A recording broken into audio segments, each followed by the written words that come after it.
আসসালামু আলাইকুম। কেমন আছেন সবাই? আশা করছি সবাই ভালো আছেন। আজ বিকেলে অনেক সুন্দর বাতাস উঠেছে, এক কথায় ঝোড়ো বাতাস। তো এই বাতাসটা অনেক বেশি আরামদায়ক এবং শান্তির। এরকম একটি শান্তিময় বিকেলে নতুন একটি ভিডিও নিয়ে আপনাদের মাঝে আমি হাজির হয়েছি। আশা করছি আজকের ভিডিওটি আপনাদের ভালো লাগবে।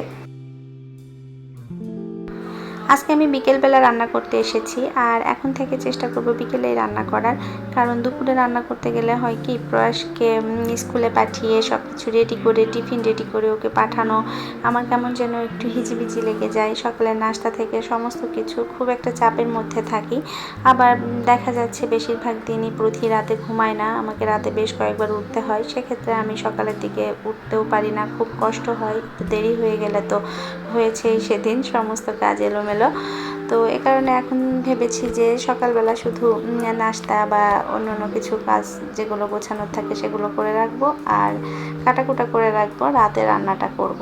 রাতে বা বিকেলে যে কোনো সময় রান্নাটা করলে আমার জন্য সুবিধাজনক মনে হচ্ছে, তাহলে আমি একটু রেস্টও নিতে পারবো। যেহেতু রাতে জাগে বেশ কয়েকবার, তো আমাকে উঠতে হয়। এই কারণে আমি ভেবেছি যে ঠিক আছে, আমি দুপুরবেলা রেস্ট নিব আর বিকেলে রান্না করব। তো যাই হোক, আমি পাবদা মাছটা রান্না বসিয়ে দিয়েছি, আর এদিকে আমি এখন একটা হজবরল রান্না করব, যার জন্য ডিম ভেজে নিলাম প্রথমেই।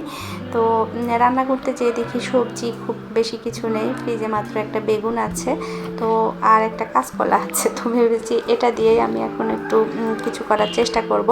তো যাই হোক, আমি আলু আর কাঁচকলাটাকে একটু ভেজে নিচ্ছি, আমি বেগুনটাকেও একটু ভেজে নিব, নিয়ে ডিম দিয়ে রান্না করে ফেলবো আর কি।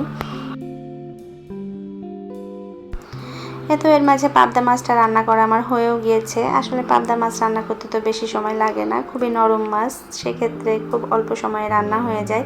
তো আলুগুলো ভাজা হয়ে গিয়েছে, আমি এখন উঠিয়ে নেব। আমি আলুগুলোকে মোটামুটি 60%-এর মতো ভেজে নিয়েছি, সাথে এই যে বেগুনগুলোকেও এখন ভেজে নিব।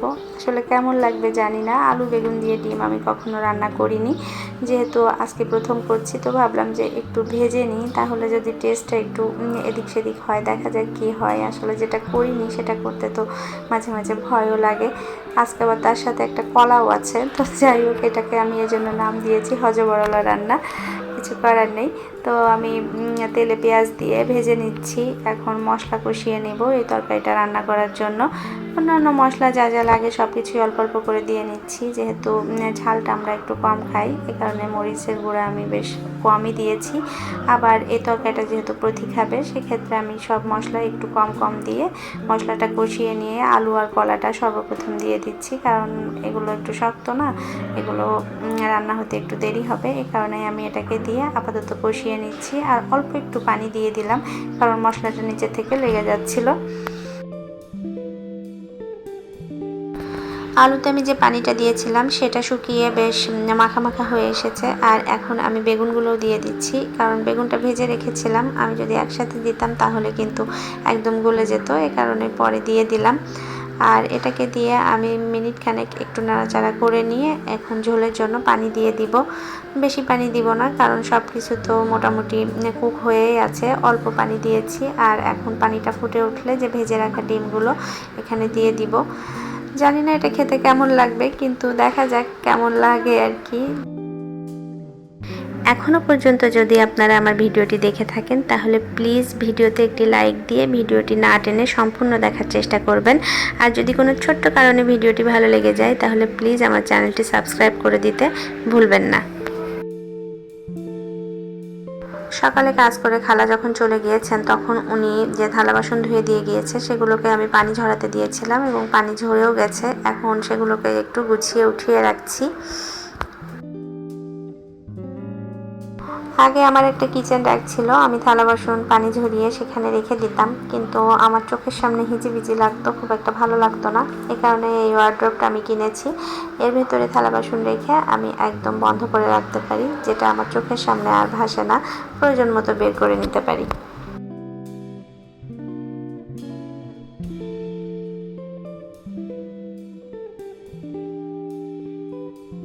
প্রয়াস স্কুল থেকে চলে এসেছে, আর তার কিন্তু ক্ষুধা লেগেছে, অথচ সে ভাত খাবে না, সে বলছে অন্য কিছু দাও। তো অন্য কিছু কি দিব ভাবতে ভাবতে আমি ফ্রিজ খুলে দেখি যে আমি যে রমজান মাসে আলুর চপ আর পেঁয়াজু ফ্রোজেন করেছিলাম, তার থেকে বেশ কয়েকটা রয়ে গেছে একটা প্যাকেটে।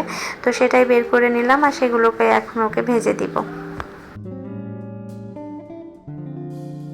আমি সরাসরি ফ্রিজ থেকে বের করে এটাকে ভাজতে দিয়ে দিয়েছি। এটাকে কিন্তু নর্মালে রাখতে গেলে আর হতো না, তখন দেখা যাচ্ছে যে নরম হয়ে যেত, শেপটা ঠিক থাকতো না। তো এই কারণে একটু তেল ছিটছে, এবং যেটা আসলে আমার জন্য মারাত্মক। তেল ছিটলে আমি কোনো কাজই করতে পারি না, আমার ভয় লাগে, মনে হয় যে সব তেল এসে আমার গায়ে পড়বে। তো যাই হোক, অনেক কষ্টে সেগুলোকে উল্টিয়ে দিয়েছি। আর এখন আমি নিজের জন্য একটু চা বানিয়ে নিব। প্রয়াস তো চা খাবে না, কারণ প্রয়াসের নাকি চা খেলে ঘুম আসে না। আর আমি একটু খাবো, কারণ আমার ভালো লাগছে না, মাথা ব্যথা করছে। তো ভাবলাম যে একটু চা বানিয়ে খাই, যদি ভালো লাগে। আর রং চাটা আমার কখনোই পছন্দ না, যদিও মাথা ব্যথার জন্য রং চাটাই ভালো, কিন্তু চা খেতে গেলে আমি দুধ চাই খাই। খাবো তো একটু ভালো করেই খাবো, রং চা আর খাওয়ার কি আছে, আমার কাছে এইটা মনে হয়। আজকের ওয়েদারটা বেশ একটু ঠান্ডা ঠান্ডা, এই কারণে মনে হলো একটু চা খাই। খুব বেশি ঠান্ডা তা না, তবে অন্যান্য দিনের তুলনায় বেশ অনেকটাই ঠান্ডা। গরম আছে, কিন্তু ঘরে থাকলে আসলে অতটা বোঝা যাচ্ছে না। তো আসলে বেশি গরমে চা খাওয়াটা খুব কষ্ট মনে হয় আমার কাছে। ওয়েদার গরম, চা গরম, সব কিছু মিলায়ে মানে বেশি গরম লাগে আর কি। তো ঠান্ডা ঠান্ডা দিনে একটু চা খেতে আসলে ভালোই লাগে। তো যাই হোক, আমি আমার জন্য চা বানিয়ে নিয়েছি, আর প্রয়াসের জন্য এই যে এগুলো ভেজে নিয়েছি। এটা যে শুধু প্রয়াস খাবে তা না, হয়তো আমিও একটু খাবো, এই আর কি। এটাই আমাদের সন্ধ্যার নাস্তা আজকে।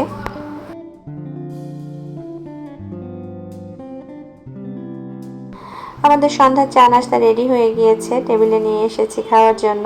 আর প্রতীকে আমি ইচ্ছা করে একটু কাছে নিয়ে বসলাম। ও হাঁটা শেখার পরে এমন হয়েছে যে কাছে খুবই কম আসে, সারাদিনই দেখা যাচ্ছে ঘরের মধ্যে হেঁটে বেড়াচ্ছে একটু ঘুর ঘুর করে। আর এই তো খাওয়া দাওয়া শেষ হয়ে গিয়েছে, আমি এখন থালা বাসনগুলো একটু ক্লিন করে নিচ্ছি। এগুলো রেখে দিলে আসলে নিজের কাছে ভালো লাগে না, যদিও সকালবেলা খালা আসে, কিন্তু এই সারা রাত আমি এই থালা বাসনগুলো এভাবে রেখে দেবো, এটা আমার আর ইচ্ছা হয় না। তো আমি এই কারণে ধুয়ে ফেলি। আর ধুয়ে ফেলার পরে হাতটাও ক্লিন করে নিলাম, কারণ থালা বাসন ধুয়েছি, এখন হাত না ধোয়া পর্যন্ত আসলে আমার ভেতরে অস্বস্তি কাজ করবে।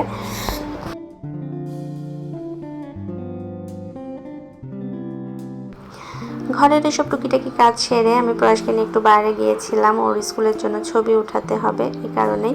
তো বাইরে থেকে ফিরে এসে আমি ভাত বসিয়ে দিয়েছি, যেহেতু প্রতীকে একটু সকাল সকাল খাওয়াতে হবে, এই কারণে একটু তাড়াতাড়ি ভাত বসিয়েছি। আর নর্মালি আমরা তো রুটি খাই, কিন্তু আজকে কেন যেন ভাত খেতে ইচ্ছা করলো। আর এই যে বিকেলে আমার ছোট্ট একটা পার্সেল এসেছিল, কিন্তু সেটা আর আমার সময়ের অভাবে খোলা হয়নি, কারণ এই কাজ করতে করতে এটাই ভুলে গিয়েছিলাম।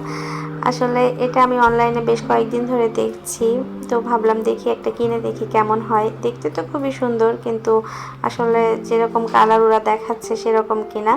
এটা আসলে একটা লিপস্টিক, তো দেখা যাক কেমন কালার আসে আর কি।